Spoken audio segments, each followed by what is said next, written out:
Today we're going to be learning Megillah Daf Kafchet. I just want to start by a few small things. I want to remind everybody that tonight, if you haven't yet joined, or today or tomorrow morning or whatever it is for you and you're listening, but Sunday evening Israel time, we'll be starting our 3-week beginner's course in Gemara. So again, it's called the Complete Guide to Gemara, the Complete Beginner's Guide, which means the complete guide that you'll need if you want to get started. Okay, it's not going to finish everything for you, but it is going to get you started, fill in some of the basics. And there's been an amazing amount of interest in this course, and I hope you'll all be there. It'll be recorded. So again, you have to register to get to it, but once you're registered, it's all free and accessible, and you can listen to it if you can't make it to the class. That's first. Secondly, the Siyum, again, is going to be Be'ezrat Hashem next Sunday. So the Siyum, again, as usual, it will be on Sunday, even though we're finishing the Masechet actually Thursday. So we won't finish the Masechet together on Thursday. We'll leave it for Sunday. There'll be no regular class on Thursday. So the daf for the last daf of Megillah will only go up, if you're not coming to the Siyum, it will only go up after the Siyum on Sunday. Okay, so we'll get started with Moed Katan before we actually finish Megillah. Happens once in a while, it's okay. We do it for the sake of having the most attendance at the Siyum. Okay, I think that should cover all of our extra issues. We are going to start with our sponsorship. We have a sponsor for this week. This week's learning is sponsored by Elaine Hochberg in honor of Hadran and in honor of her husband, Aryeh. 2 years of Daf Yomi have been but a second filled with learning and delight. May we continue on this journey together, and may it remain but a sweet second in our hearts and minds and on our lips. We will get started with that, with the values of, interestingly, we're going to see the big question everybody always wants to know, and we started with this yesterday, what is going to give us long life, okay?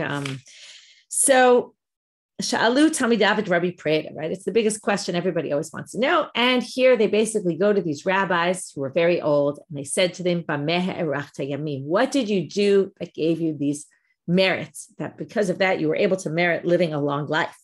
Amar lahem. So we're going to go through this list. We started yesterday with some. We're going to go through again today. I made a sheet for today, even though it's not exactly so necessary, but you can kind of see it charted out. And the way the Gemara is going to do is they're going to read the few things he said, and then delve into a bunch of them. Amar lahem, miyamai lo kidmuni adam lebeit hamidrash. Okay, for all those of you who wake up early, or maybe for you, it's late at night, but to come to Daf Yomi, right? You're the first ones there, right? There's always the first people who appear on the Zoom. I always see them right away, right? Those are the people who come early to the Beit Midrash. They're the first ones there. That's what I did in my life. I was always the first one in the Beit Midrash. When it came to Birkat HaMazon, and this is what we call making a zimun, right? The person who benches, often we give the kavod to a Kohen who says, I never benched if there was a Kohen in the room. I never ate from an animal if they hadn't given the parts. There's certain parts you're supposed to give, the zra, the chayayim and keva, the arm, the cheeks, and the intestines, to a kohen. Okay, so I never ate from food that those matanot had not been taken. Okay, we're going to start with that one first to go in depth and understand. To Amar Rabbi Yitzchak, on what did he rely that he said I never ate from an animal that they hadn't taken the matanot from? Amar Rabbi Yitzchak, Amar Rabbi Yochanan. Okay, Rabbi Yitzchak said the name of Rabbi Yochanan. We're going to see that not everybody agrees to this. Okay, this is a halacha from the Torah. You have to take these gifts and give them to the Kohen, very similar to trumot and maskot, right? We take our fruits and we give a part of them to the Kohen. There's a few differences, right? With fruits and vegetables, it's just any part you want. Whereas there's kind of all of it is what we call tevel before you take the trumot and maskot. It's forbidden to eat it until you actually take the parts out, because theoretically every part of it could be potentially trumot and maskot, but in the animal, it's specific parts, okay? And that's what we're going to see, or at least it's one possible reason why there's actually a real difference, the halacha. When it comes to matanot, Rabbi Yochanan thinks that you can't eat from an animal if the gifts were not taken. However, we're going to see in a minute, but Amar Rabbi Yitzchak, kol ochel mi behema, the same Rabbi Yitzchak who quoted Rabbi Yochanan and saying this said, anyone who eats from an animal, shelo hurmu matnoteha, Ki'ilu ochel tvalim. It's as if he's eating tevel. Basically, it's the same as trumot and maskot. You're not allowed to eat fruits and vegetables before you take trumot and maskot. Likewise, you can't eat an animal until these matanot are taken. But The Gemara tells us, late hilchata kavate. We don't actually hold this way. Okay, this is not the way we paskin. And yet what he said is, I was marich yamim because I was extra careful about this. It's what we call midat chasidut. I did, or lifnim meshuvat hadin. I did beyond the letter of the law, and I kept this the way Rabbi Yochanan held, even though we don't actually hold that way. Now, it's interesting, this whole idea, and the question raised, and we'll get to this much later when we really learn this halacha in depth, which is this halacha of matnot kuna nobody really does anymore. And it's very strange why nobody really does this. So first of all, there's a big debate whether, just like Truma and Masrot are only in Israel, is this also only in Israel, or is this not connected at all to Israel? Because it's not exactly like something that grows from the land. You can see why Truma and Masrot, they grow from the land of Israel, and the Sukkim talk about it, specifically related to the land, whereas these are not necessarily. So there's a debate whether you have to do it in Chutz La'aretz or not. Some people think you do, some people think you don't. Number two, even in Israel, people are not very careful about these anymore. And even from the times of the Gemara, they weren't very careful about it. And the question is why? It's a big debate. Some people claim, well, these are things, if you treat them as different than Tevel, and you say that theoretically you can eat it even if you didn't give them. Now, with Truma and Masrot, you can't eat it. So nowadays, we don't really know who are Kohanim. We don't give it to Kohanim. What do? We burn it, right? So since you can't eat it without taking it, so you have to take it out, but you don't really have anyone to give it to, so you burn it. And there's all sorts of reasons why we burn it anyway. Well, I'm going to leave that one aside right now. But here, you don't actually, it's not forbidden if you don't take it. Now, if you take it, who do you give it to? Well, we don't really know who's a real Kohen anymore. And what we have is a concept, and when it comes to Dinei Mamonot, monetary law, which this is really becomes a monetary law, because theoretically, I'm supposed to take the parts and give them to the Kohen. The problem is I don't know what Kohen to give it to because I don't really know who's a real Kohen or not. We don't have real proof anymore that anyone's a Kohen. It's just their word. So if that's the case, what we have is a concept called Hamotzi Mechavero Alav Haraya. If you're a Kohen and you want to get the matanot and say, I really deserve these, you have to prove that they're yours and that you're a Kohen. And since you can't prove it, so basically they're owned by nobody. And since I can eat the meat anyway without taking these, separating these, so I may as well just eat them. Otherwise, it's just going to go to nowhere. So that's one possible reason. Some people talk about this deal that people would make, like if you owned a slaughterhouse, they would often make a deal with a Kohen. They'd take one particular Kohen in the city. He would be the representative. And then they would basically pay him a certain amount of money and say, this is in place of you're getting your matanot. And with that, they made this deal. And some places really still do this today to avoid this problem. But many people don't. And it's really a big question how this halacha somewhat disappeared. Okay, so there are communities that are careful about this. Apparently, I read that Yemenite communities are very careful, yes, to do this, but most people are really not anymore. And it's a really good question. Again, there's possible answers, but no real fully satisfying answers. Next thing, lo berachti lefnei kohen. So now they're saying lememer demal yutahi. It sounds like he should have let a kohen, right? It sounds like that's why he had a long life, because he let a kohen bench instead of him. But this is a little difficult because Ha'amar Rabbi Yochanan, Kol Tamid Chacham, this is going to be said in a very strong language, Kol Tamid Chacham shemevarech lefanav afilu kohen gadol am haaretz, oto Tamid Chacham chayav mita. If you're a Tamid Chacham and you let someone who's even a kohen gadol, but he's an am haaretz, and we knew that Kohanim Gedolim were not always, or even Kohanim, were not always very knowledgeable. They were not really keeping halacha the way the rabbis viewed things, right? They were often stukim and prushim and whatever, right? Then it's the rabbis or the prushim, the Sadducees, right? The Kohanim were Sadducees, or maybe just didn't know halacha at all. If you let someone like that bench instead of you, okay, this is very harsh language. You're a Talmid Chacham, you're chayav mita. You're liable for death. Why would that be? Shene'emal. Kol misanai ahavu mavet. All those who hate me, this is a pasuk about God, kind of, right? Anyone who hates God is ahavu mavet, loves death. If you hate God, you love death. Okay, what does this have to do with anything? Well, al tiklei misanai ela masni'ai.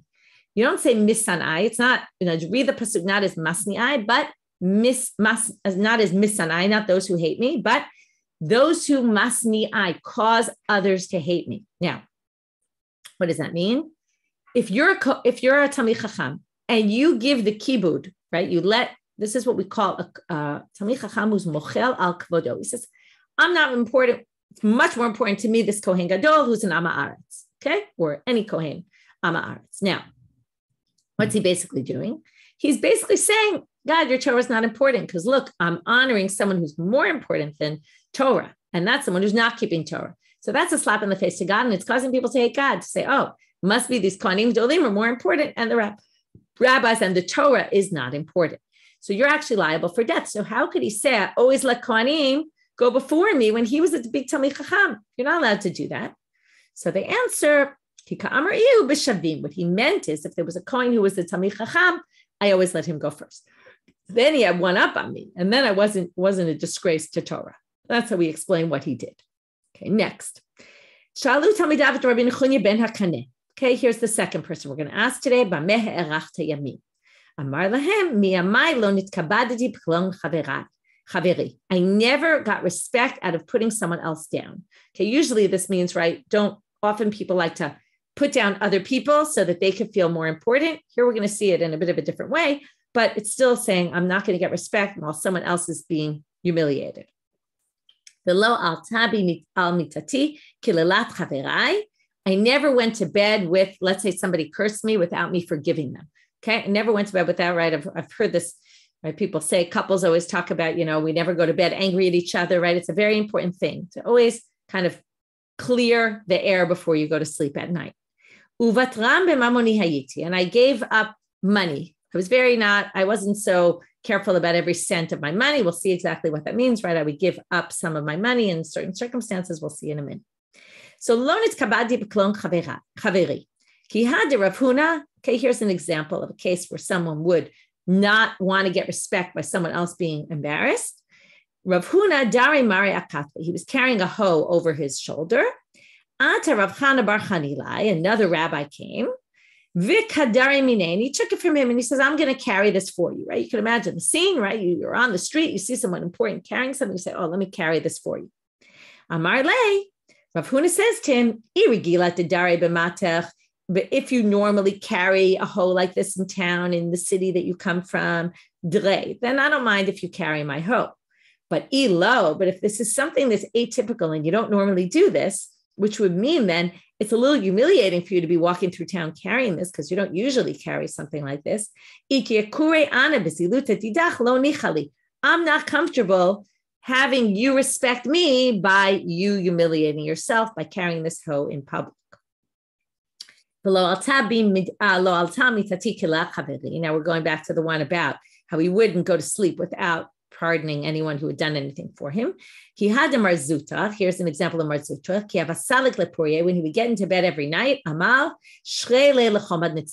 would get into bed and he would say the following thing, right? Besides saying, let's say, Kriyat Shema in bed, he would also say, right, I'm going to pardon anyone who upset me. Okay, this, by the way, is part of the Kriyat Shema Lamita now, that we say this, okay? This is part of the text there, that you basically pardon everyone who did anything to you. As someone says, right, each time, we don't have an example of this particular rabbi doing these things, so we try to find an example of somebody else who did it where we know about it. So Eov was known to be Vatram b'mamonehav. I don't know how we know this exactly about Eov. He would always say when he would go to the store and buy something, he would say, keep the change.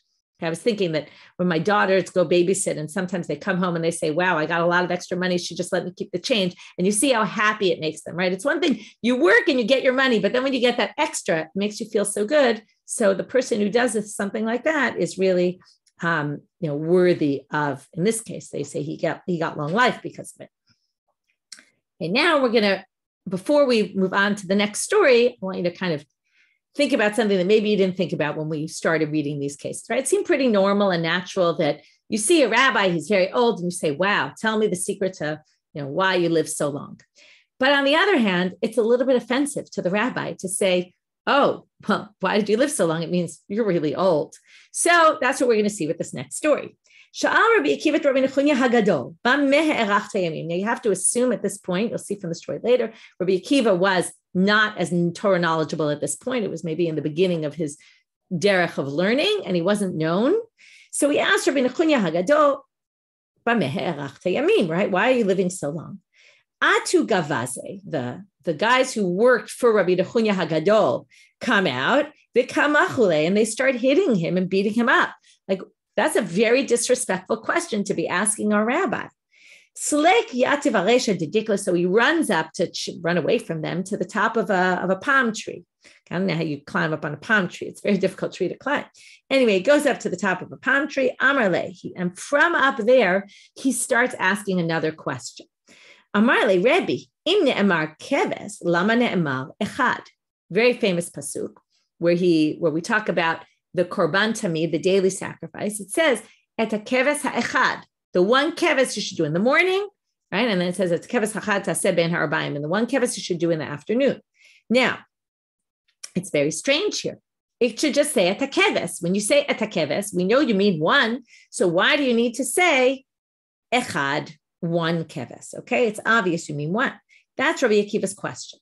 When Rabbi Nechunya Agadol hears this question, he says, Amar lehu, surva mi d'Rabbanan. This is a Talmid Chacham. This isn't a stam guy trying to embarrass me and humiliate me. Maybe also there was this tension between the rabbis and Yomei Haaretz, and maybe sometimes they tried to humiliate, and they thought that that's who Rabbi Akiva was. He says, no, this guy's a smart person. He's a Talmid Chacham. Shavkuhu, leave him be. Let him ask his questions. So first, now the rabbi is going to answer his two questions, but he's going to answer the second one first and then go back to the original question. Amar le echad miyuchad shebe'edro. Okay, sorry, I said the pasuk wrong. Keves echad taseh baboker, keves hasheni taseh ben arbaim. I don't know why I said that wrong, but it's keves echad and the keves hasheni in the second one. Okay, but the question is, why does it have to say echad? It just could have said it's a keves taseh baboker, then it's a keves hasheni taseh ben arbaim, the second one. So it would have been still obvious that there was one each time. So now they said, why did he say that? Miyuchad shebe'edro. You're supposed to pick the special one.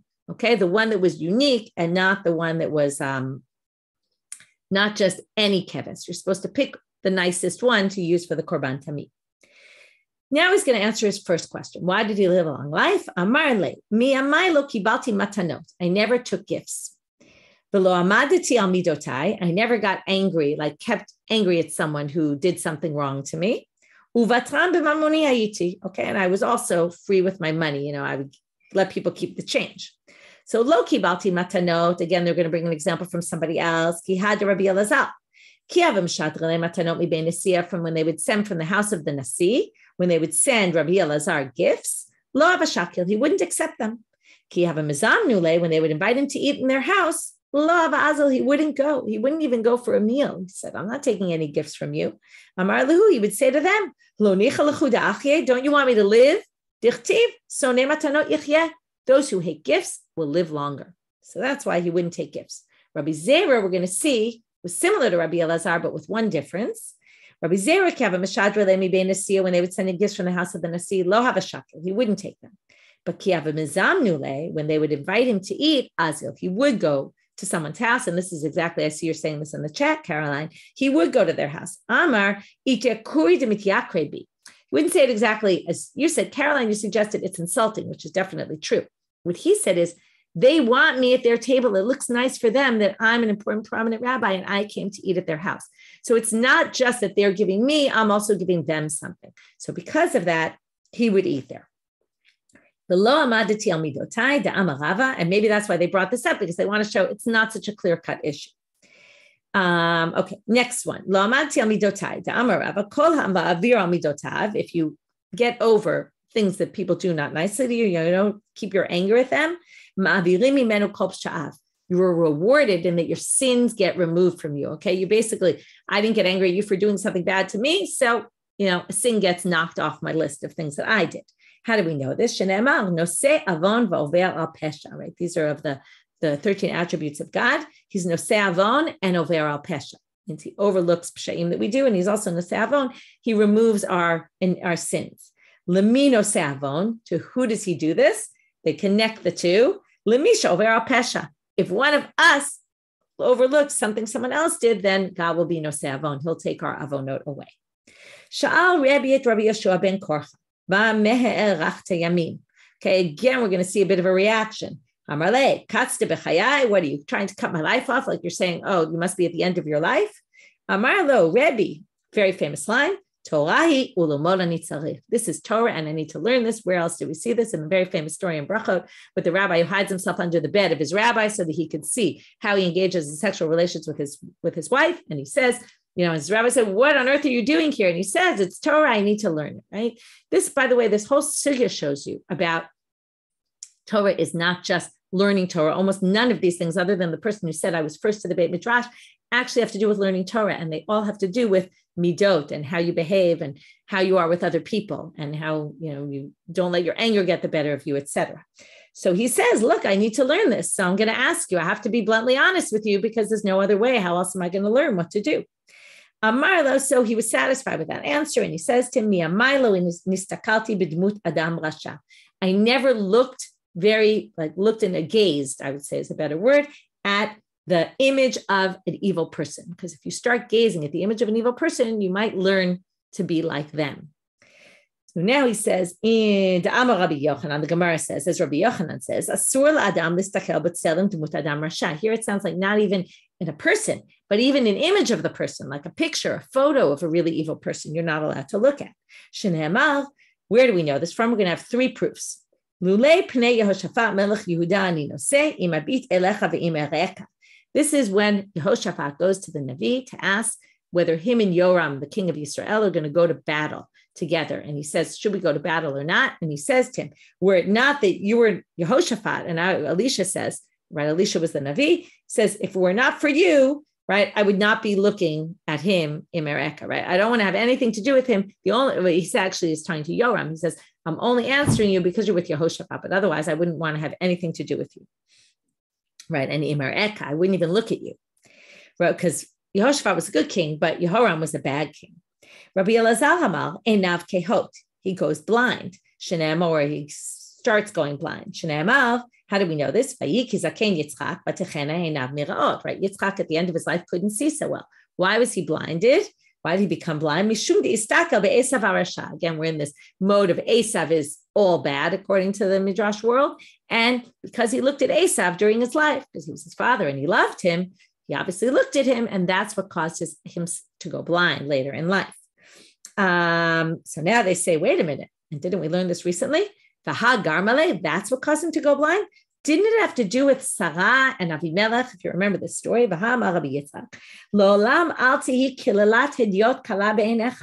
don't take the curse of an average person not so seriously. In other words, take it seriously, because look, Sharei Avimelech kilel et Sarah and it came b'zara. He cursed Sarah, and it came true to her children, to Yitzchak. Shneimar, hinehu lach ksut einayim. This will be for you, a covering for your eyes, which doesn't mean what it sounds like literally. They say al tikre ksut ela ksiat einayim. It will block your eyes from seeing, which basically means you're going to get blind. And what happened? Yitzchak became blind because of this curse of Abimelech. So what did they answer? Hava hagarmale. It was both. It was a combination. In other words, you could say it like this. Why was Yitzchak the one of Sarah's children, right? Or right? It didn't have to be her child. It could have been her grandchild, her great-grandchild. So why was the curse fulfilled in Yitzchak? Because he had looked at Esav. So it was a combination of factors. This is like when we learned about the Kidah, right? As he was bowing, right? Then he became lame. It's a little bit different there, but it's saying that sometimes multiple things cause it to happen. Rav Amar Mehacha, third proof, Se'et Pnei Rasha Lo Tov, right? To look at the face of a Rasha is not good. This is a verse, so we can learn it from this. B'shat Ptirato Amar Le. So now continuing in the conversation of Rebbe and Rabbi Shua ben Korcha, so he says to him, Rebbe, now when he's actually about to die, Rebbe says to him, give me a bracha. Amar Le, Yehi Ratzon Shetegel Lechatzi Yamai. Okay, I bless that you should live half of my life. Okay, which we assume he must have lived a really long time. The living to half of his life must have been a lot, but still, what he says to him, I don't understand. That's a very strange blessing. Why don't you say, I should live as long as you live? That would have been a much better blessing. So, Amar Lo, this is a fascinating line. Haba'im acherecha behema yiru. What, you want your children to just be ro'et son, shepherds?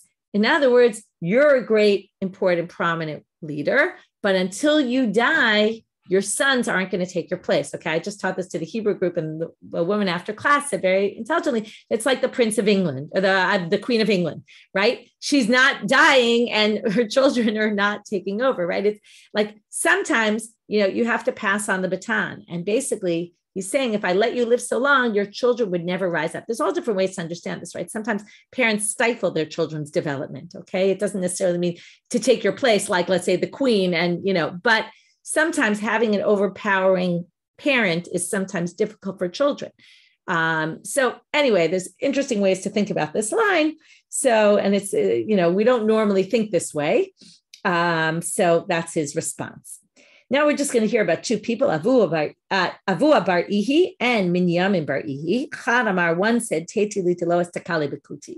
I should be rewarded because I've never really gazed at a kuti. A kuti, again, are the Shomronim, but often in the Gemara, it's a reference to those who worship idols. And he's saying, I basically never really looked into, carefully at an idol worshiper. And the other one said, I never did business dealings with the kuti. Because again, the more you do business dealings with them, the more you have what to do with them. And therefore it ends up basically, causing problems and tensions. So I see that you're telling me that the Steinsaltz has the word goy, and it could be the reason why it says kuti is because sometimes the censorship changed the word, because in the kuti was a good way because the people who were reading it later didn't have anything to do with kuti and weren't offended. But if you say goy, it would be an offensive term to, whoever, I don't know exactly in what time they censored and who they were censoring it from, but that could be a reason why it says kuti. So yeah, the Sefaria is based on the Steinsaltz. That's why it says the same thing. So right, it is the Christian censors. Thank you. And so for the Christians, the kutim were not the threat, but goy was a word that was more threatening and censored. Sha'alu Talmidav et Rabbi Zeir, b'meh ha'erachta yami. Amar lahem miyamai lo ikpadati b'toch beiti. Here's an interesting line. So I never got angry in my house. Now, if you look at some of the commentaries, they say, even in my own house. Okay, it means not only did I not get angry outside my house at people, who might upset me, but even inside my house. But I would say the opposite, right? Specifically in the house is where some people get the most angry, right? Unfortunately, outside we behave the way we behave, and then we get in the house and all our anger comes out, or all our upset about our day, and we take it out on the people we're most close with. So I prefer the reading that says, specifically the simple reading, in my own house, I didn't get upset. I didn't take my anger out on my family. I never walked in front of someone who was more important than me. I didn't think about divrei Torah if I was in a dirty alleyway, okay, right, where there was excrement or something like that. Some people say, what do you mean? Isn't it usher to do this? Like, no one can do this. And then they distinguish. Some people say, well, it depends whether you're walking, it's allowed. If you're standing, it's a problem. But he was saying, even when I was walking, it was okay. I wouldn't do it. Anyway, a big question asked there. I didn't walk 4 cubits without Torah or tefillin. I didn't sleep in the Beit Midrash, not a serious sleep and not even a light nap. Okay. Unfortunately, when I was preparing yesterday, I fell asleep literally about a minute before I got to this spot. And then when I woke up after my little Shenat Arai, my little 15-minute nap, I started reading. I said, oh boy, this was not a good thing. Okay.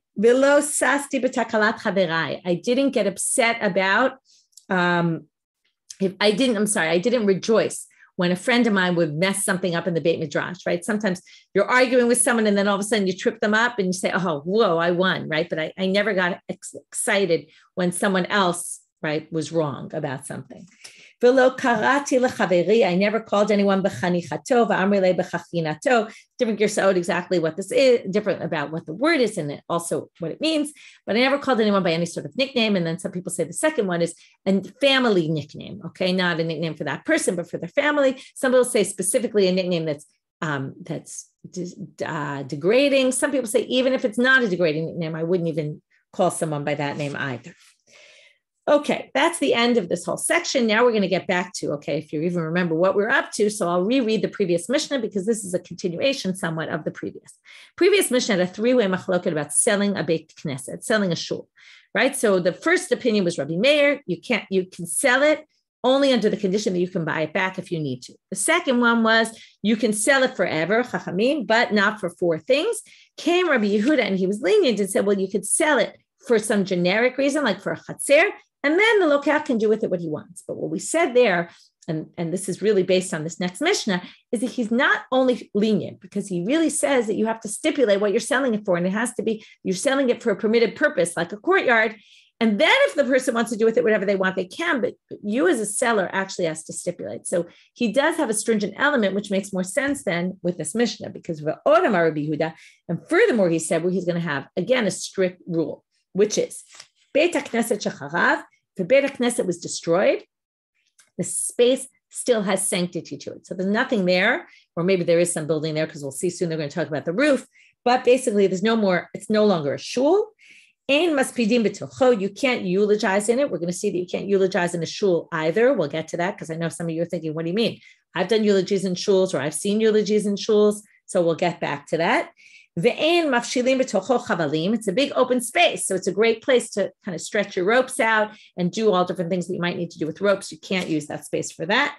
Let's say it's out in a field, this empty space now that used to be a shul. You can't put animal traps in there. Here it seems like there is some sort of a structure because it's saying don't put on the roof of it fruits to dry out. These are all disrespectful for a shul. You can't use it as a shortcut. Here they learn it from the order. It says, and I will make desolate your holy places, as opposed to saying your holy places will be desolate. Because after it's already uses the word they will be made desolate, then it says mikdashchem, which means they're still considered a mikdash, even though it's destroyed. Kedushatan, even when they're already desolate. However, alubo asavim, okay, if it starts to have weeds, and you would think that was disrespectful to have weeds. So they say, lo yitzlosh mipnei agmat nefesh. You can't take out the weeds because we want people to be sad. We want people to look and say, oh my God, there one stood here at Beit Knesset, and now look, it's growing weeds. And then some people say they will pray that the shul will come back, or maybe they'll work to make the shul come back and be rebuilt. Tanu Rabbanit. This talked about a Beit Knesset shecharav that was destroyed. Now we're going to talk about an actual Beit Knesset. We're going to bring in a Braita that talks about what cannot or can and cannot be done in an actual shul that it's in existence. But you can't have any sort of a lightheaded behavior. So what's included in that? No eating and drinking. Which isn't exactly clear what that means, but maybe like making yourself look beautiful, brushing your hair, fixing your pants, something like that. You can't use it to walk in. I was thinking, right, like people when they want to take walks and it's too hot outside or it's freezing outside, so they'll walk around in a shopping mall. So a shul is a big space. No, you can't use it for walking around in. If it's hot and sunny, you want to go inside the shul to talk because it's too sunny outside, or it's raining and you want to come in from the rain, you can't do that. You can't do a eulogy for an individual. Aval, korim behem v'shonim behem, you can learn there, okay, psukim from the Torah and Mishnayot. Umaspidim behem esped shel rabim, you can do a eulogy for many. We're going to have to talk about what this is and where you draw the line, even though, as usual, it won't be totally clear. Amar Rabbi Yehuda, now we have this strange line, and soon the Gemara is going to say there's obviously words missing here because it doesn't really make sense. He says, when is this true? B'yishuvan, when they're in existence, even though we were obviously talking about when they're in existence. Aval b'churbanam, but when they're destroyed, you can leave them and let them grow weeds, which is very strange because we weren't talking about weeds here, which is exactly what the Gemara is going to ask. So this obviously connects with what we saw in the Mishnah, that if it's destroyed, you shouldn't pull out the weeds. Asavim, mandachar shmayu. So the Gemara starts off with the question on this Braita. So how did we get to weeds? It's missing words, and this is how it should read. Just before Rabbi Yehuda comes in, it says the following. You can sweep it and throw water on it, which was one of the ways they cleaned. We've seen this in the past, so that it doesn't grow weeds, meaning you can upkeep the area. That's allowed to work the land, where it is, or right, it could be, somebody thinking so maybe we're open so that you don't have weeds growing there. And then Amar Rabbi Yehuda, ematai b'yishuvan, you can only do weeding when it's actually a shul. Aval b'churbanam, but if it's destroyed, we let the weeds grow because of the sagmat nefesh, right? And then we specifically, now we let them grow, we don't do anything to prevent them from growing. And alu behen asavim lo yitzlosh, and if they did grow, you cannot remove them mipnei agmat nefesh, because we want people to be yearning for the rebuilding of this shul. Amar Rav Asi. Here's a big exception. We're going to see a few exceptions to this rule. Amar Rav Asi, the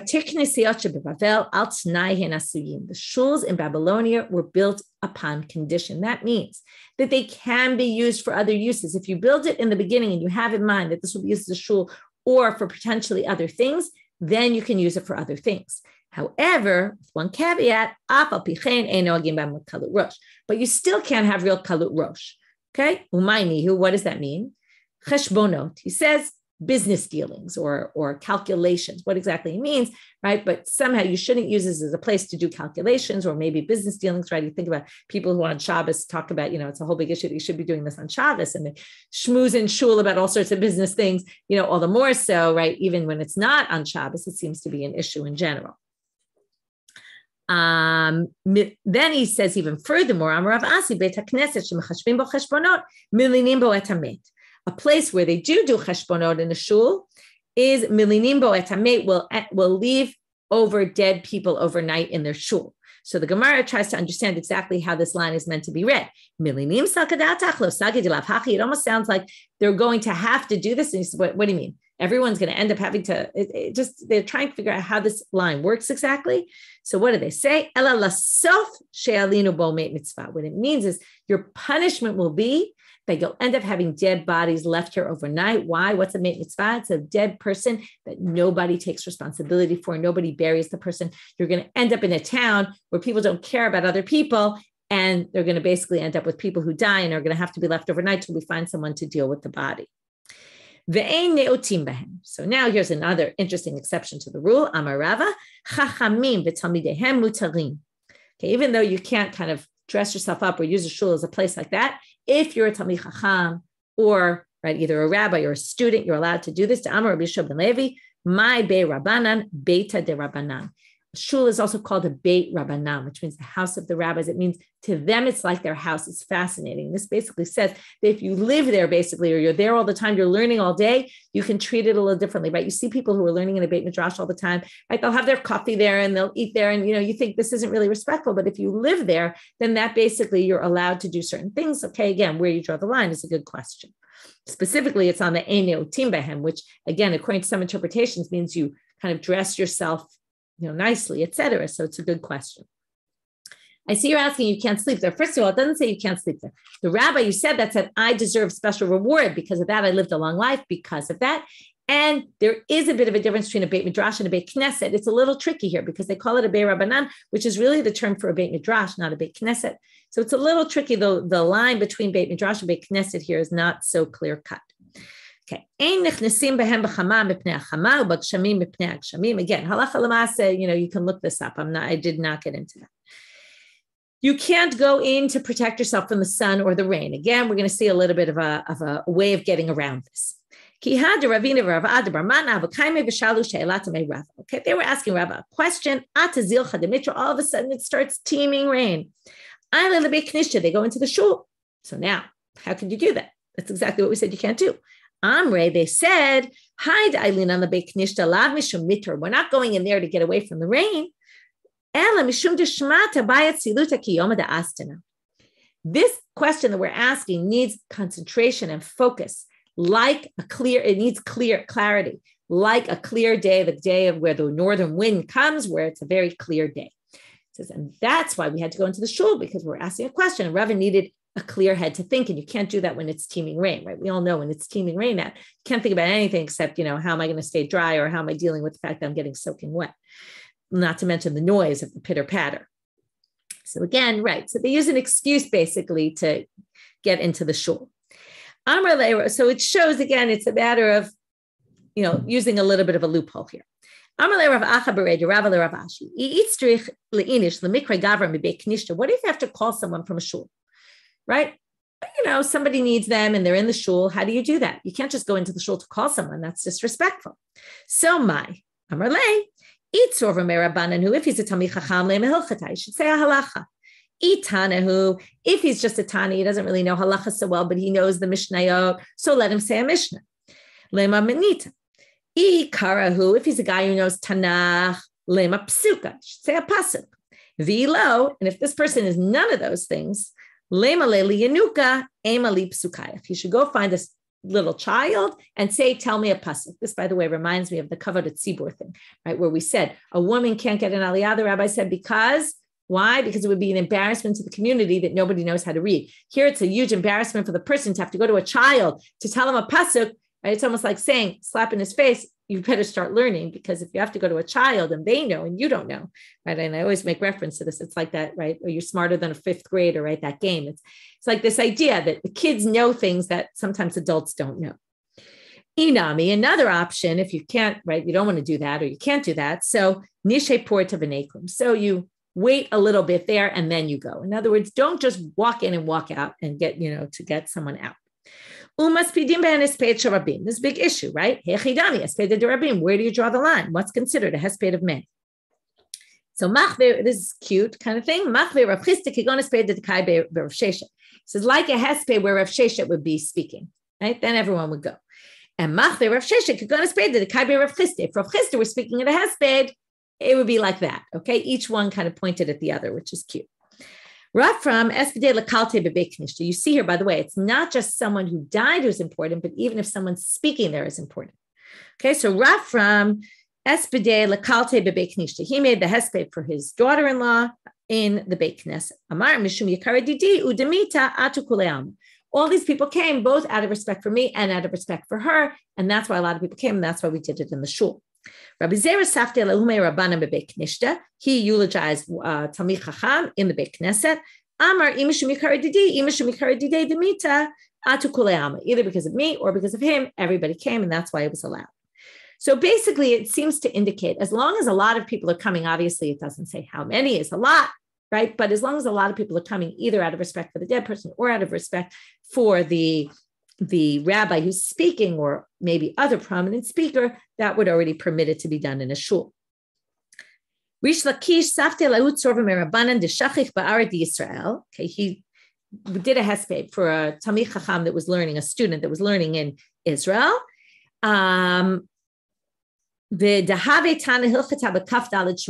many different interpretations what this means. I'm going to go by one of them, that he was in the 24th row of students. Okay, he would recite Mishnayot, but from the 24th row, which the rows were basically in order of importance, he was obviously not a very important Talmid Chacham, and yet Rish Lakish gave a hesped for him, even though Rish Lakish was this big prominent person.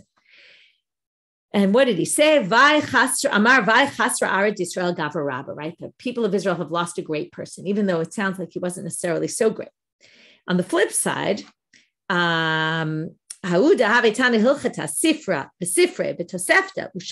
was a guy who learned halachot, and he learned the Sifra and the Sifre, which are Midrashei Halacha from the Tannaitic time period. And he learned the Tosefta, which was another book from the Tannaitic time period. And he died. So he clearly knew a lot. They said, Rav Nachman, give a eulogy for him. Amal, what am I going to say? A person who was just full of books died, and that's all he did was he recited things. It was basically like having a book. It was like saying the books died. What do you want me to say about him, right? Very arrogant. And right, look at he was a Chassid in Bavel, and Rish Lakish was the strong, almost tough guy in Eretz Israel, and look how much better of a person he was than the Babylonians, who were so critical of each other. And this is often in the Bavli you see, even though it's the Bavli, you see them putting down the Bavliim and their ways. Tnan Hatan says in the Mishnah, Udishtamish betaga chalaf, right? This is from Pirkei Avot, if you remember. It says someone who uses the crown of Torah will die. There it's really interpreted to say if you use the crown of Torah to make yourself a respectable person in the community and you try to use it for your own self-respect, it's a problem and you'll die. But here they explain it differently. Tani Rish Lakish, Zeha Mishtamesh b'misha shoneh halachot, which is kitcha shel halacha. If you use someone who learns halacha in order to serve you, that's a disgrace to the Keter of Torah. So here's a story. V'amar Ula, before we get to a story, Ula says, Lishtamish ini b'mane detane arba'a. You can actually use someone who's learned 24, meaning he just studied them. But lo lishtamish b'mane matne arba'a. Again, there's a difference. What's tani, what's matne? But many people interpret, but not one who teaches for Sidrei Mishnah. If someone teaches them, then they're considered, you can't use them. Kiha, now they're going to say as if they're bringing a story, but the story doesn't exactly prove what we're expecting it to prove. But he was walking on a path. Mata orkama damai gets to this huge deep puddle. Ata ugavra arkave akatve v'kama arbele. Guy picks him up on his shoulders, sweeps him, onto his shoulders, carries him through the puddle. Amarle. So Rish Lakish says to him, Kalita, did you learn Torah? Amarle, Karina, yes. Tanita, did you learn Mishnah? Tanina arba sidrei Mishnah. I learned 4 sidrei Mishnah. Amarle, pasalta l'char ba'ature v'ta'anta bar Lakish hakatvach. I can't believe you built yourself these 4 tall mountains and you're carrying Rish Lakish on your shoulders. By the way, the book, the Arba'at Tulim, comes from here. Okay, it's saying, right, you built this pillar of Torah and you're carrying me on your shoulders, not appropriate. Shadei bar Lakish b'mayim. Notice he doesn't even call himself rabbi. Right? He calls himself son of Lakish. Throw Ben Lakish off your shoulders. Amar le nichale dashmin alamar, but I want to serve you. Ihachis, he says, if so, now you would expect, right? Maybe you didn't teach it and that would be okay, but that's not what it says. And therefore this Gemara is a little bit strange in terms of the order, but he says, Gamor mineha milta, learn from me the following thing to Amar Rabbi Zera. Now, many people say he couldn't have possibly said Amar Rabbi Zera because Rabbi Zera lived after him in Babel. So it seems the statement that Rabbi Zera is later known to have said, it's almost like the author is telling you the statement that Rabbi Zera said, and of all things he's going to teach him, this is a very strange thing to have decided to teach him right then and there. Very famous